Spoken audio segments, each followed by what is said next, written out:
Nabi Adam salahnya cuman atu, makan buah khuldi, bener gak? Dikeluarin dari surga. Model kita begini banyak banget dosanya pengen surga Firdaus, bener gak?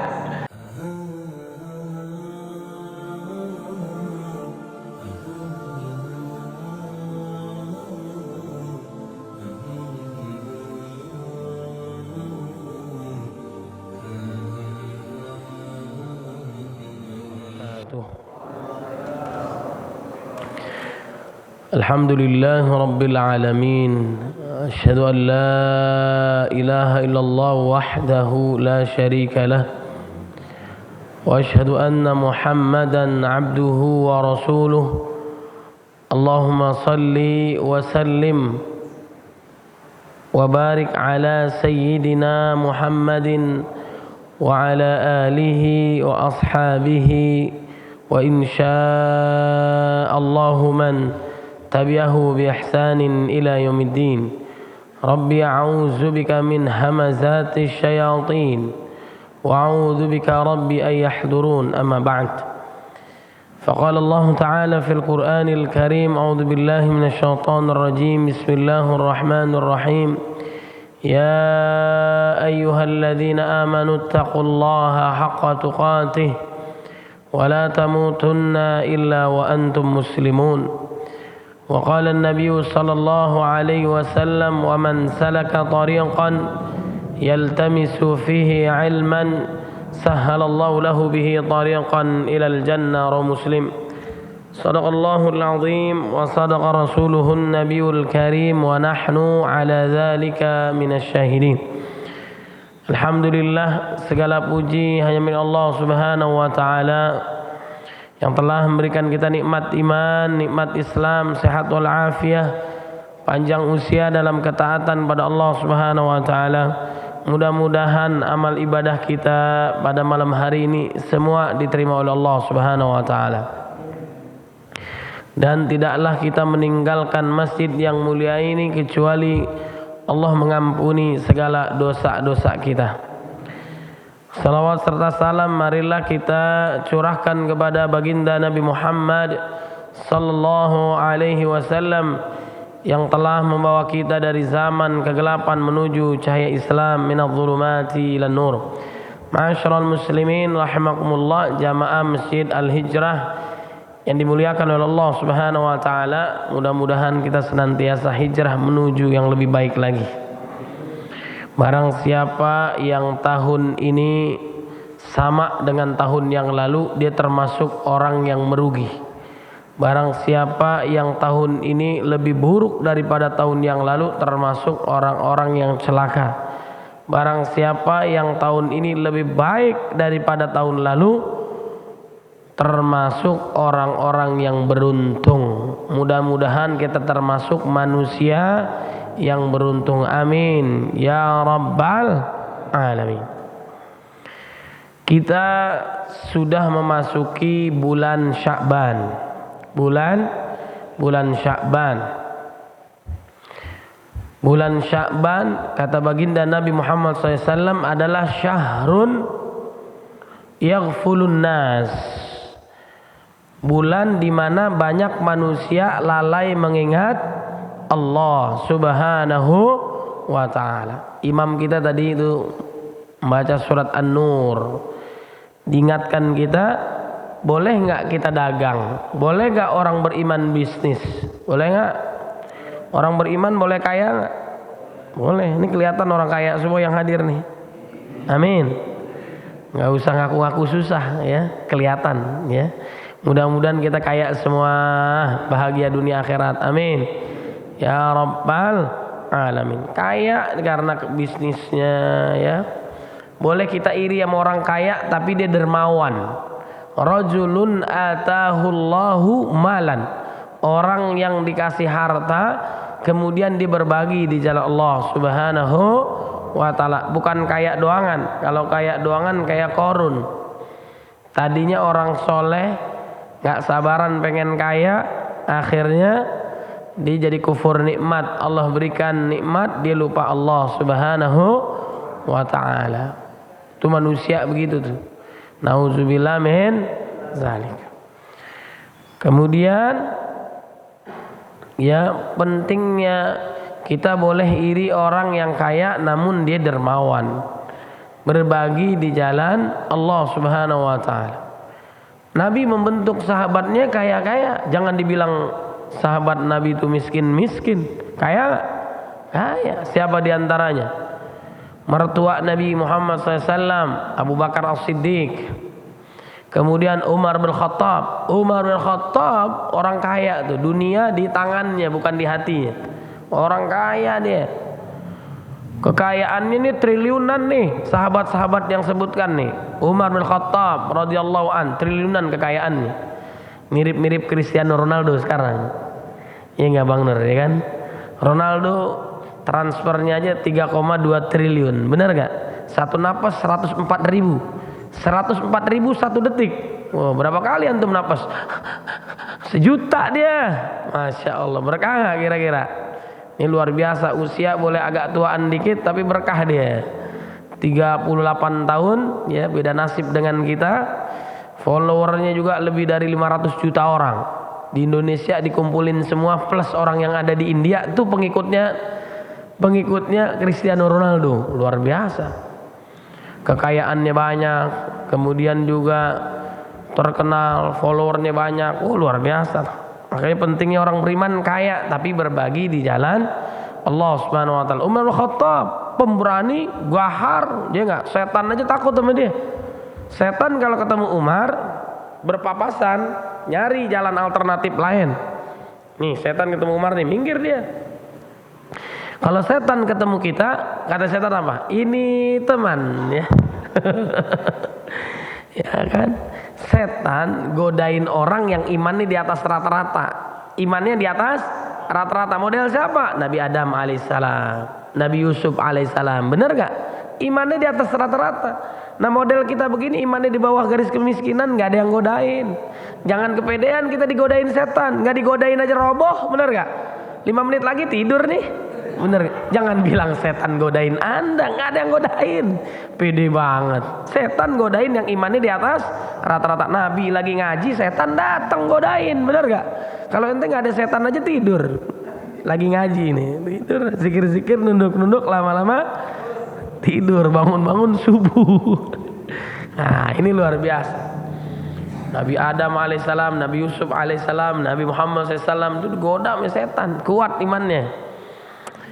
Nah, kemudian ada juga yang tergelincir, Nabi Adam alaihissalam, dan ini kembali kepada Allah Subhanahu wa taala. Kaya kemudian berbagi dengan Allah boleh. Umar bin Khattab pemberani, mujahid fisabilillah. Hijrahnya, ini kan hijrah nih. Siapa yang hijrahnya berani dia ke Mekah Madinah bolak-balik. Berani dia, siapa yang mau hadang dia. Yang mau jadi janda silahkan, suaminya jegat saya. Bayangin dia, berani dia.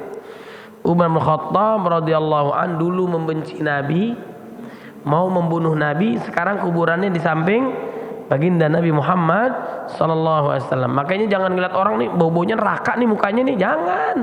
Batu biru, batu karang, lain dulu lain. Nah, sekarang kita nggak tahu, nggak boleh nuduh orang pasti masuk neraka, nggak boleh. Sebejat apapun manusia di muka bumi ada peluang hidayah Allah, berkat doa Nabi, akhlak Nabi, hidayah Allah Subhanahu wa taala.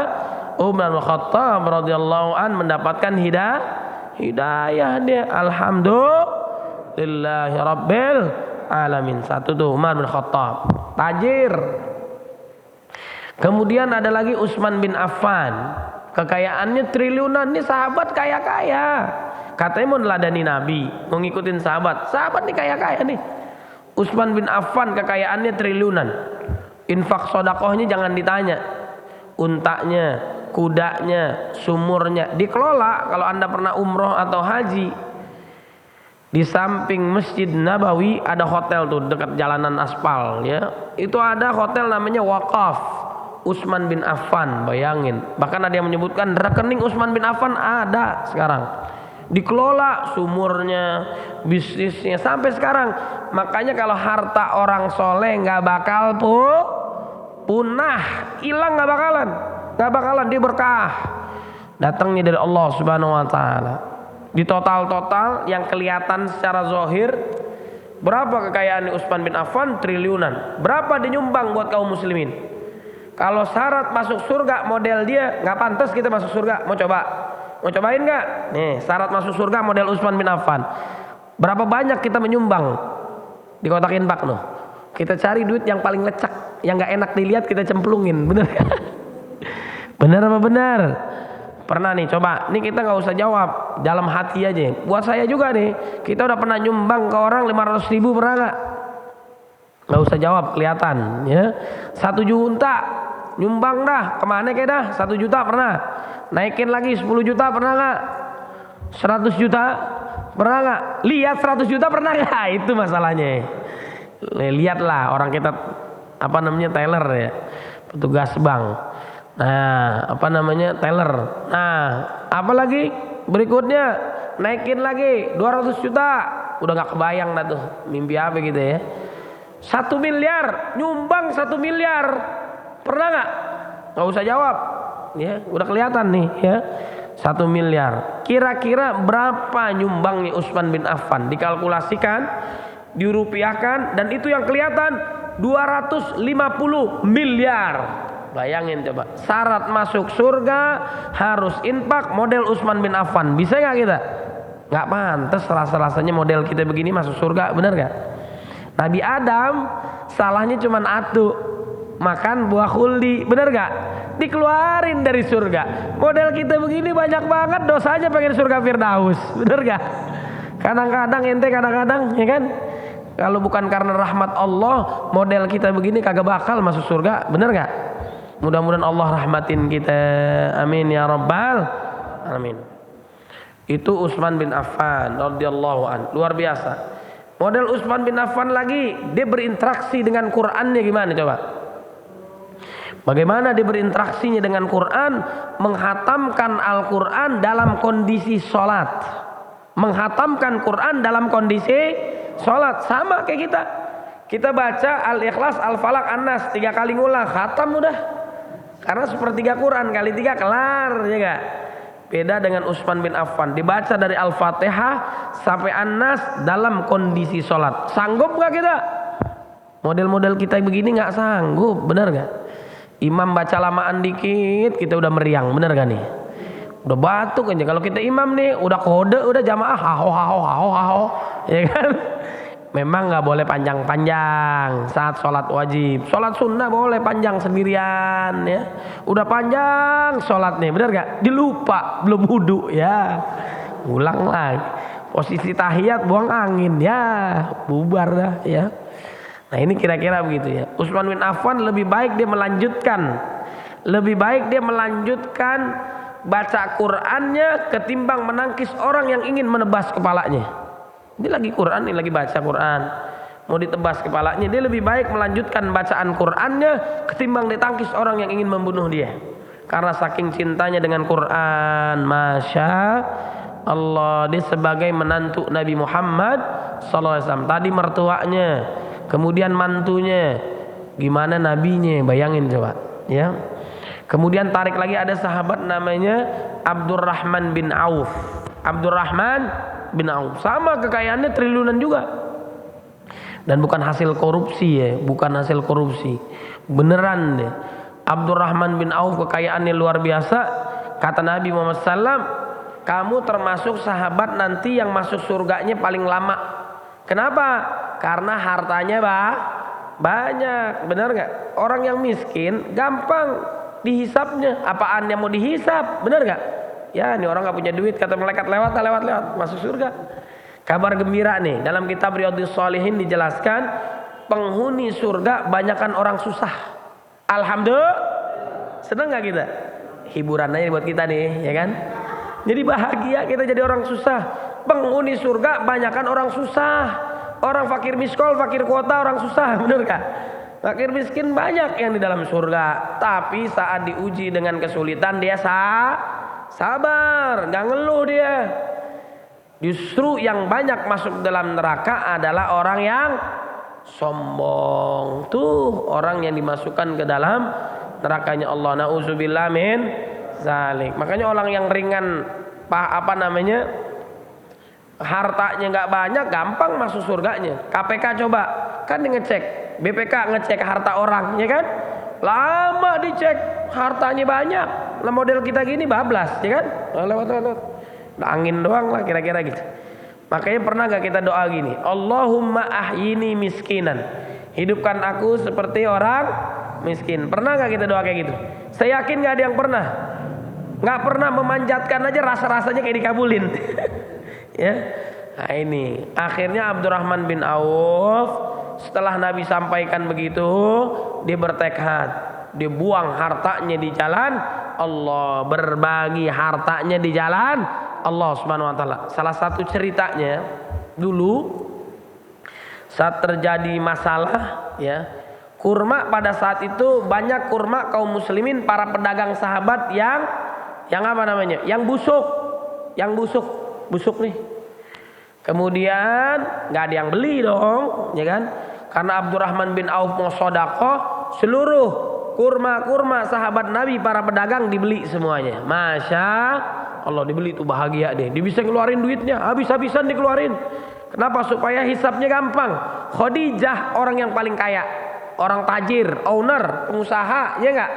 Saat gabung dengan Nabi seluruh hartanya habis, berjuang di jalan Allah Subhanahu wa taala. Nabi enggak punya harta, tidak meninggalkan warisan dinar, dirham, enggak. Nabi adalah yang diwariskan ilmu, ya, dan sebagainya. Nah, kemudian apa yang terjadi? Setiap kebaikan kita Allah lipat gandakan 10 kali lipat. Apapun itu. Perhatikan, setiap kebaikan kita Allah balas berapa kali lipat? Ada bank yang ngasih 10 kali lipat. Kita naruh goceng dapat 50.000, ada nggak? Bank mana yang ngasih 10 kali lipat? Man jaa bil hasanati falahu asyru amsalihha. Itu di dunia minimal 10 kali lipat. Kalau di akhirat minimal 700 kali lipat. Masalul ladzina yunfiquna amwalahum fi sabilillah kamathali habbatin ambatat sab'a sanabila fi kulli sumbulatin mi'atu habbah. Wallahu yudha'ifu liman yasha wallahu wasi'un alim. 700 kali lipat tuh di akhirat. Apalagi puasa Ramadan. Puasa tuh pahalanya tak terkira sesuai dengan apa yang Allah inginkan. Kenapa? Kita puasa karena Allah Subhanahu wa taala. Dahsyat. Kebaikan Allah lipat gandakan minimal 10 kali lipat. Allah ganti dunia, apalagi akhirat. Wa ma anfaqtum min syai'in fahuwa yukhlifu wa huwa khairur raziqin. Apa-apa yang kalian infakkan di jalan Allah, Allah ganti. Di dunia apalagi di akhirat. Apa yang terjadi? Abdurrahman bin Auf, ya, beli kurma kaum muslimin yang rusak tadi. Ternyata sebuah wilayah ada yang membutuhkan kurma ini. Khasiatnya salah satunya dapat menyembuhkan penyakitnya. Pada saat itu tuh, ya, dicari oleh sultan, mah bebas, ya, oleh raja, oleh sultan, anggaplah pada kondisi saat itu dicari, lalu dibelilah punya sahabat Abdurrahman bin Auf, dibeli 10 kali lipat. Masya Allah. Apa yang terjadi? Abdurrahman bin Auf gagal menjadi orang miskin. Gagal dia jadi orang miskin. Karena lipat gandakan pahalanya oleh Allah, keberkahannya dunia apalagi akhirat. Ini sahabat-sahabat Nabi luar biasa. Orang kaya tidak menyebabkan dia lalai kepada Allah. Rijalul la tulhihim tijaratu wala bai'un an dzikrillah. Dunia, pekerjaan, tapi tidak membuat dirinya lalai kepada Allah Subhanahu wa taala. Umar bin Khattab lagi menikmati kebunnya, ya, lagi santuy, ya, kemudian ketiduran, bangun-bangun dia merasa lalai, merasa ketinggalan dalam ibadahnya kepada Allah Subhanahu wa taala. Apa yang terjadi? Diwakafkan itu kebunnya buat kaum muslimin. Masya Allah. Apa yang membuat kita lalai sekarang? Nah, ini kan termasuk bulan Sya'ban, bulan kita lalai. Apa yang membuat kita lalai sekarang? Adalah apa? Handphone ini lebih lama kita berinteraksinya ketimbang yang lain, benar gak? Bangun tidur, handphone. Tidur, handphone. Jalan, handphone, dan sebagainya. Membuat kita lalai gak? Nah, supaya kita berkah, handphone antum bawa ke depan, wakafin. Sini. Mau apa enggak? Umar bin Khattab merasa lalai kepada Allah lantaran dia keenakan di kebunnya, diinfakin.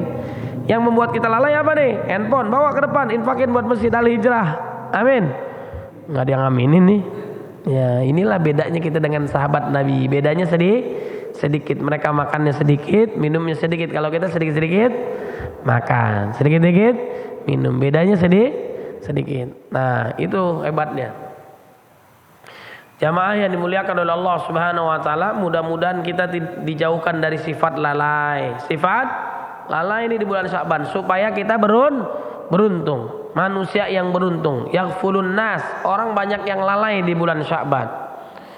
Di bulan Sya'ban orang banyak yang lalai. Nih, fawailul lil musallin, celakalah orang yang salat. Mending enggak usah salat, bener gak? Salat aja celaka, apalagi nggak salat, ya kan? Kenapa? Salatnya lalai. Fawailul lil musallin alladzina hum an salatihim sahun. Salatnya lalai. Ini saya cerita nih. Ada orang nanti di akhirat dia mempunyai cahaya ya seperti nurun najm, seperti cahaya bintang. Bintang. Saat dia dipanggil oleh Allah Subhanahu wa taala, seluruh urusan dunia ditinggalin. Ya ayyuhalladzina amanu idza nudiya lis-salati min yaumil jumu'ati fas'au ila dzikrillah wa dzarul bai'. Ditinggalkan urusan dunia, dipenuhi panggilan Allah Subhanahu wa taala. Itu nanti cahayanya seperti cahaya bintang. Kemudian ada lagi orang yang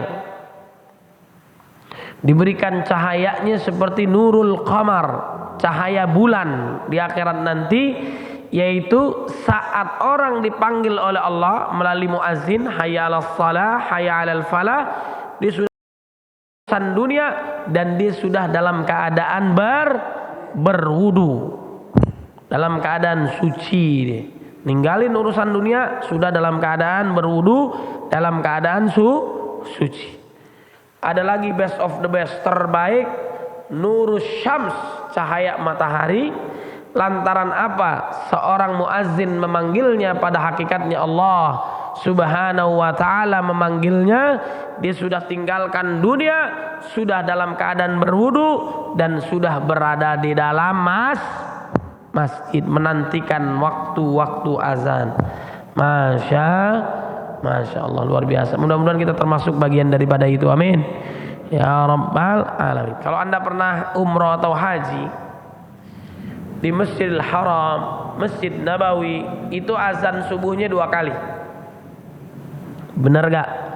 Kalau sekarang subuhnya 4:30, 3:30 dia udah azan. 4:30 udah azan. Nanti 4:30 azan lagi. Kalau orang Indonesia tahu nggak kayak gitu? Tahu dia, kan dikasih tahu ya kan. Di sini azannya 2 kali. 3:30, aduh tidur. Masa 3:30 nih azan pertama, bener nggak? Kalau azan kedua, belum qomat, ya nggak? Belum sholat, belum tahiyat. Sholatnya di atas hotel, bener nggak? 1 lantai di ke hotel ke pojok dah tuh ya. Yang penting kedengeran bareng dah tuh dia. Kalau di Mekah atau Masjidil Haram, Masjid Nabawi, makanya ada yang pakai azan 2 kali kan. Dulu sahabat tuh kerja jauh jaraknya sama masjid, azan di tempat kerja tuh supaya orang dengar, siap-siap ya kan. Kemudian azan lagi udah rapi, baru diazan lagi. Itu dulu begitu kisahnya. Dulu ada Bilal, ada Abdullah bin Umi Maktum azan. Nah kalau sekarang azannya 2 kali, kenapa? Itu kalau kita belum bangun 3:30, 4:30 aja bablas, ya kan? Walaupun di Mekah keenakan di hotel dia, ya kan? Dibilang di musafir, ya kan? Nah, ini 3:30 adalah menginformasikan bukan bangun tidur atau persiapan subuh, bukan. Maksudnya adalah segera Anda menyelesaikan sholat malam Anda. Sebentar lagi mau segera sholat witir, tuh bedanya gitu maksudnya. 3:30 selesain sholat malam, kita masih begini, benar nggak? Bangun nonton bola, ya kan? MU sama Barcelona, ya kan? kalah lagi. Insya Allah MU nanti kalah juga sama Juve, tenang aja ya. Nah, apa yang terjadi? Kemudian 4:30 udah sholat, ya 3:30 berhenti sholat malam, tutup dengan sholat witir, lanjut siap-siap sholat subuh. Bahkan ada ulama nih menarik, dahsyatnya luar biasa. Kalau kita dipanggil azan, ada lagi nih ulama luar biasa nih, dipanggil azan baru azan, lalai kita. Dipanggil dulu baru datang. Bener gak? Ini luar biasa. Saya kisahin sedikit nih, dikit-dikit aja kita. Insya Allah kita sampai jam 12 malam kan nih. Ya bentar lagi ya. Nah jadi ada namanya sahabat Nabi namanya Sya'ban. Pas bulan Sya'ban nih. Salah satu namanya disebutkan tuh Sya'ban. Nah sahabat ini kebiasaannya sholatnya selalu di masjid. Selalu di masjid. Selalu tepat waktu. Selalu di belakang imam. Minimal di sop yang pertama. Di jamaah sini, kalau anda sholatnya sering di sini, ya tinggalnya nggak jauh dari sini. Tahu nggak mana yang sering datang, mana yang terlambat, mana yang nggak sholat, ya kan? Ketahuan nggak? Oh si fulan itu sebelah kanan. Oh si fulan sebelah kiri. Oh si fulan kalau udah assalamualaikum dia baru datang. Benar nggak? Kita nggak ngomongin orang, dalam hati aja, ya kan? Kira-kira begitu. Udah jadi kebiasaan. Udah tahu posisinya. Nah sahabat-sahabat ini anggaplah dia sholat di sop pertama di belakang Nabi Muhammad Sallallahu Alaihi Wasallam. Sholat di belakang Nabi. Itu sahabat udah tahu kebiasaan dia sholatnya di situ, nggak pernah terlambat. Udah dia pasti ada dah, nggak ada yang nempatin posisi dia. Menjelang qomat nggak datang juga tuh sahabat sampai qomat. Udah kata Nabi udah tutup lah, kira-kira ditutup lah sama yang lain sholat. Padahal orang yakin dia nggak pernah terlambat. Sholat selalu ada posisinya di situ, selalu ada di masjid. Udah selesai, makanya sunnah imam itu kalau udah assalamualaikum ngadepnya ke belakang. Salah satunya apa? Mengecek jamaah, jamaahnya dicek. Sausufakum juga dicek, barisnya lurusnya sebelum sholat. Kemudian udah selesai dicek. Nah kalau orang tua dulu kita tuh ada dua kalau sholat. Kalau dia nggak sholat di masjid, yang pertama adalah apa? Mungkin dia pergi keluar kota, bener nggak? Keluar kota tuh.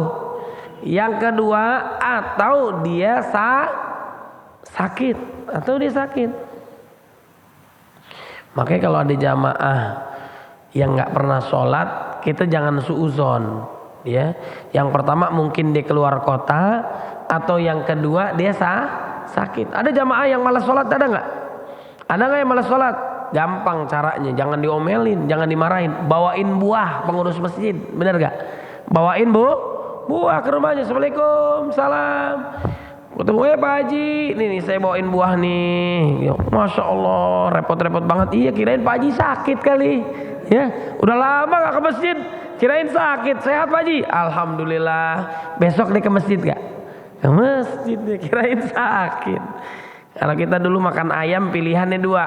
Kalau nggak kita yang sakit, kalau nggak ayamnya yang sakit. Kalau kita sakit, makanannya enak, bener gak? Tanya aja anak saya tuh, bener gak? Kalau makannya enak, kalau lagi sakit. Kamu mau apa? Lagi sakit, ya kan? Kalau enggak, ayamnya mau mati deh, potong dah. Ya baru bisa makan ayamnya. Kemudian apa? Nah, sahabat ini nggak pernah terlambat sholat. Sunnahnya imam lihat jamaah. Kalau nggak sakit dia keluar kota. Tuh pilihannya dua. Kalau habis maghrib nggak pulang lagi. Orang tua dulu kita nggak pulang lagi, udah di masjid tilawah zikir, bener nggak? Sampai isya. Ini kita bawaannya pengen pulang aja.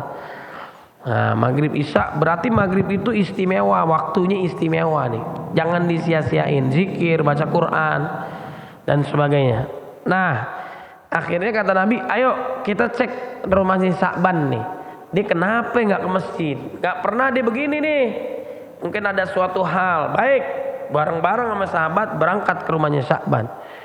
Perjalanannya berapa lama kira-kira? Perjalanannya berapa kira-kira? Itu dari bukit ke bukit lagi. Jalan terus. Kagak sampai-sampai. Kita ke masjid berapa lama? Ada 10 menit ke masjid? Ada nggak? 20 menit? Yang paling jauh saya yakin saya nih kesini nih, bener gak? Mudah-mudahan pahala tuh, walaupun naik mobil ya. Pahala yang dahsyat itu jalan kaki. Sahabat punya kuda gak? Punya onta gak? tapi dia nggak gunain kalau sholat. Jalan dia. Setiap jalan amal solehnya naik derajatnya. Setiap jalan dosanya diampuni.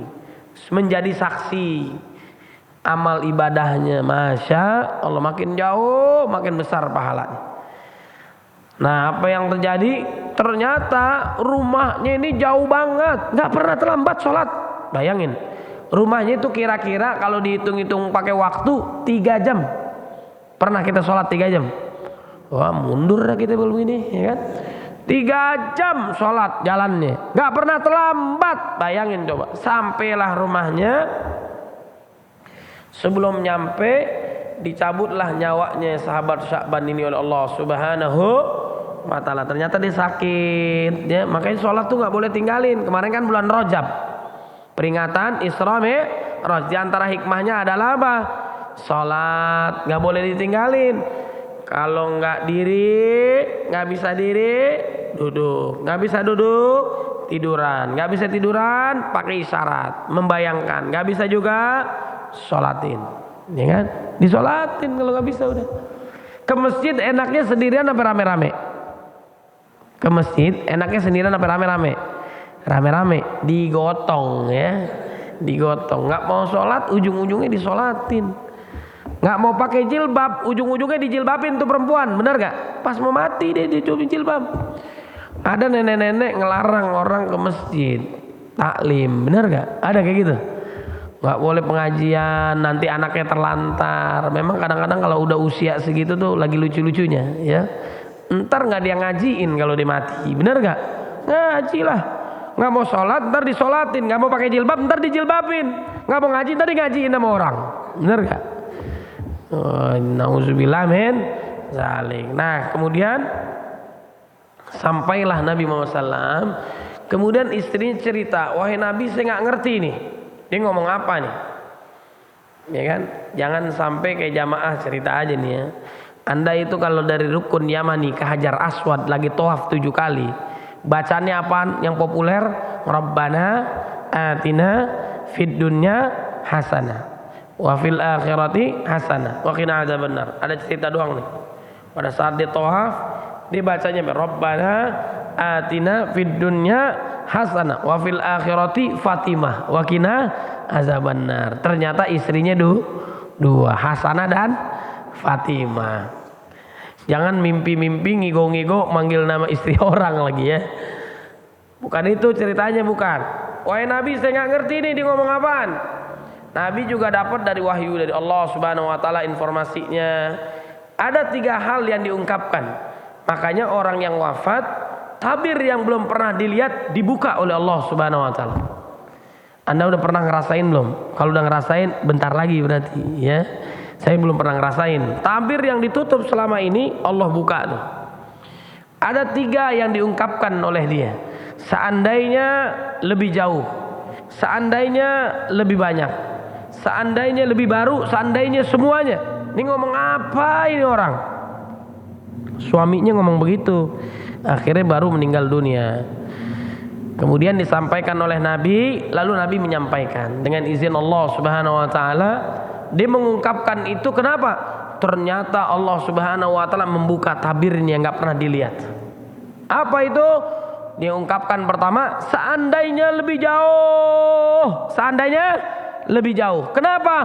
Ternyata perjalanan dari rumahnya menuju masjid kurang lebih 3 jam.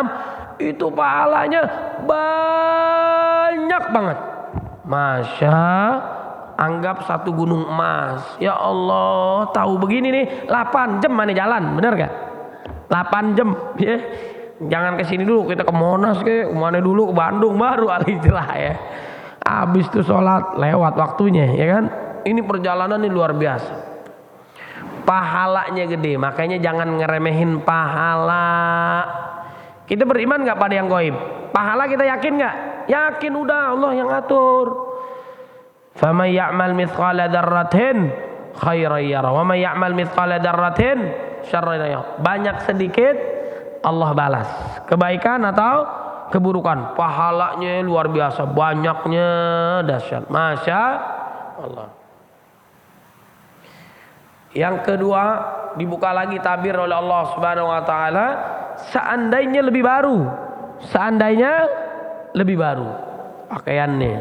Dia kalau ke masjid karena dingin pagi hari pakai 2 jaket.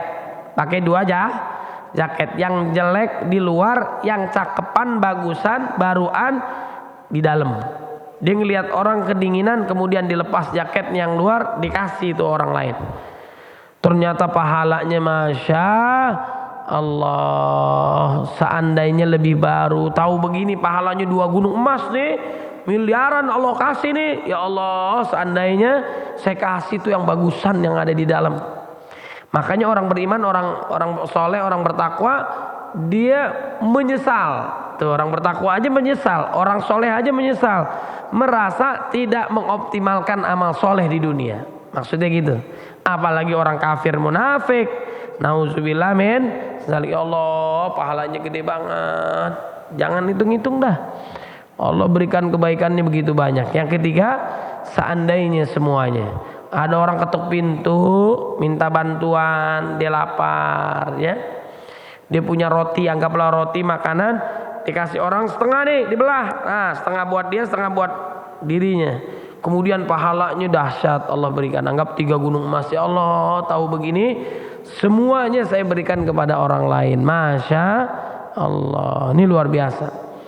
Intinya adalah apa? Kita ke masjid itu pahalanya besar, besar. Lau ya'lamun nas ma fi salatil fajri wa salatil isya la tauhuma walau kana habwan. Sekiranya manusia mengetahui kedahsyatan salat isya berjamaah di masjid, salat berjamaah subuh di masjid, dia akan mendatanginya walaupun dalam keadaan merangkak. Besok nih, shop yang ketiga dari DKM ngasih 100 juta. Shop yang kedua salat subuh 500 juta. Shop pertama 700 juta. Imam 1 miliar. Besok subuh rame gak? Rebutan jadi imam. Belakangan masalah perihal wudu, yang penting jadi imam, benar gak? Itu gak ada apa-apanya dengan pahala sholat qobliyah, sholat fajar sebelum subuh lebih baik daripada dunia dan seisinya. Percaya gak? Percaya gak? Kadang-kadang kan kita gak percaya, kita pengennya cash ya, cash keras. Itu pahalanya besar. Kalah tadi harta-harta yang dunia, mau 1 miliar kayak 500 juta, kalah dengan sholat. Itu baru qobliyahnya, belum subuhnya, belum sholat wajibnya. Semakin tepat waktu, semakin banyak jamaahnya, semakin berkah. Sholat berjamaah lebih baik daripada sholat sendirian. Udah sendiri belum wudu lagi ya, buang angin nggak batal kayak Abu Nawas lagi sholat buang angin, tetap komitmen deh, konsisten, terusin sholatnya. Kata temennya, tadi kamu sholat tuh batal buang angin. Enggak batal, karena saya nggak wudu ya.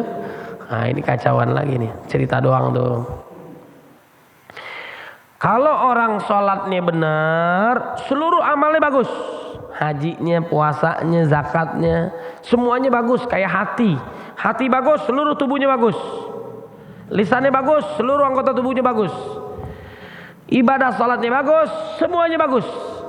Kalau sholatnya bagus, dapat mencegah perbuatan keji dan munkar. Inna sholata tanha 'anil fahsya wal munkar. Kemudian kalau kita tinggalkan, dosanya besar, melebihi bunuh orang, melebihi zina, melebihi narkoba, melebihi mabok. Makanya sholat jangan pernah tinggal, apapun caranya. Saya pernah sholat, ngebayangin sholat, nggak bisa ngapa-ngapain, ngebayangin saya pernah sholat. Jadi apapun yang terjadi kecuali kita nggak sadar, baru kita nggak sholat. Ustadz Arifin Ilham, Allahu yarham, masya Allah, tabarakallah, dalam kondisi kritis susah pun masih jaga wudunya. Pengakuan anaknya luar biasa dia. Tidur batal, wudu lagi, tidur batal, wudu lagi. Kondisi sakit, infus, rebahan, batal, wudu lagi. Makanya dia liqaullah, ingin berjumpa dengan Allah Subhanahu wa taala. Di antara orang yang wafat usul khotimah, wafat dalam keadaan bersuci. Ya, kebiasaan beliau ini menjaga wudu. Batal wudu bukan anak kemarin sore udah terbiasa. Tidur wudu batal lagi, tidur wudu batal wudu lagi terus. Dijaga. Innallaha yuhibbut tawwabina wa yuhibbul mutatahhirin. Enggak gampang, susah. Kecuali orang yang soleh, yang komitmen, yang konsisten taatnya kepada Allah Subhanahu wa taala. Nah, jadi kita jaga ibadah salat kita, jangan lalai. Salat jangan lalai. Entar menjelang subuh, jam 6 menjelang duha, zuhur menjelang asar, asar menjelang maghrib, maghrib menjelang isya sebelum subuh. Istrinya ngelihat suaminya sholat malam seneng banget jam 3 pagi. Bagus gak? Ternyata 4 rakaat alias sholat isya. Nauzubillah min dzalik. Aduh, gagal ya. Paham kan? Tuh sholat jaga, jangan lalai kita, latihan. Kemudian yang kedua, bulan Sya'ban ini agar kita beruntung jaga sholat. Yang kedua, agar kita beruntung di bulan Sya'ban ini yarfa'u Allah Subhanahu wa taala, yarfa'ullah fihil a'mal ila rabbil alamin. Allah mengangkat amal kita di bulan Sya'ban. Kalau setiap pekan Senin dan Kamis amal kita dilaporin. Dan Nabi senang kalau dilaporin dalam kondisi puasa. Makanya ada Senin dan Kamis. Itu harian kita dilaporin oleh Allah Subhanahu wa taala. Kemudian kalau bulanan namanya bulan Sya'ban. Amal ibadah kita dilaporin kepada Allah, dan Nabi paling banyak puasanya selain Ramadan adalah bulan Sya'ban. Ini latihan. Bulan Sya'ban juga namanya qobliyah Ramadan. Qobliyah salat, ba'diyah salat. Qobliyah Ramadan namanya Sya'ban, persiapan. Masuk Ramadan, nanti ba'diyah Ramadan namanya Syawal. Mudah-mudahan kita diberkahi di bulan Sya'ban. Allah sampaikan kita ke dalam bulan Ramadan. Allah istiqomahkan kita dalam taat, jauhi maksiat dan dosa. Kelak Allah wafatkan kita dalam keadaan husnul khatimah, insya Allah. Jaga yang wajib, kemudian ikuti yang sunnah Nabi. Insya Allah kita beruntung dunia akhirat, insya Allah. Udah azan belum? Udah masuk ya? Wallahu a'lam bishawab. Subhanakallahumma bihamdika asyhadu an la ilaha illa anta astaghfiruka wa atubu ilaik. Wallahul muwaffiq ila aqwamit thoriq. Nasrun minallah wa fathun qarib. Insyaallah kita lanjutkan di lain kesempatan. Wabillahi taufiq wal hidayah. Mohon maaf lahir dan batin, mudah-mudahan bermanfaat. Assalamualaikum warahmatullahi wabarakatuh.